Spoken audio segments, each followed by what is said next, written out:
Every April Fool's Day, my boyfriend joined his childhood friend in the same cruel prank, pretending to propose to me. Last year, I slipped the ring onto my finger, my heart full of hope. Suddenly, the mechanism snapped tight. Pain shot through my hand and I cried out. He apologized afterward and promised that this year the proposal would be real. As such, I arrived carefully dressed, believing him. Instead, I was met with a face full of cake. He reached out gently, wiping the cream from my face as if it were nothing more than a harmless joke. However, this time, I took a step back. After 6 disappointments, I chose to walk away. So why was it that, in the end, he was the one consumed by regret?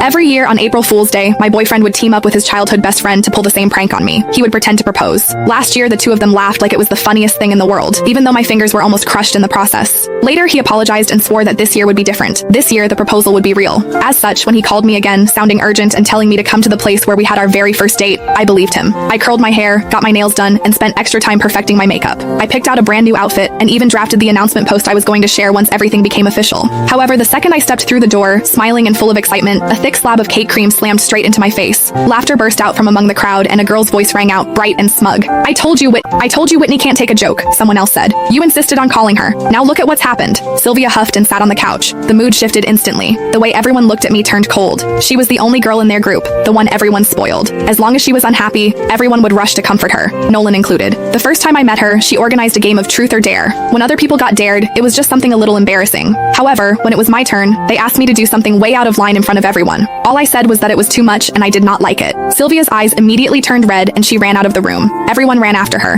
Nolan too. The welcome party that was supposed to be for me ended with me sitting there alone. He never said anything about it afterward, but from that day on, he never brought me to their gatherings again unless Sylvia said it was okay. Then Nolan looked at me, his brows pulled tight. Whitney, apologize to Sylvia. Before, I would have swallowed everything. I would have forced a smile, apologized, and explained myself just to fit in, just so Nolan would not look bad in front of his friends. I probably would not have even waited for him to ask. However, when even breaking up meant less to him than a single moment of Sylvia being upset, I finally understood. From the very beginning, this relationship never mattered as much to him as what he had with her. I bent down and picked up the bag and coat I had bought in order to meet his parents. As they stared, cold and judging, I said, Nolan, we're done. I mean it this time. My heels felt unsteady as I turned and walked out. As the door closed behind me, I could still hear Sylvia's light, teasing laughter drifting out from inside. Are you seriously not going after her, you hopeless romantic? Nolan let out an icy laugh. She's just throwing a tantrum. If I actually go after her, what about you? He shrugged like it was obvious. Besides, she has no one to rely on except me. She's way easier to deal with than you. My heart felt like it had been split open. His words cut through me like a knife, slicing into wounds that had never fully healed. 6 years ago, right there, Nolan had confessed to me. He told me I was the one he wanted for the rest of his life. Truth be told, it had not been easy for him to win me over.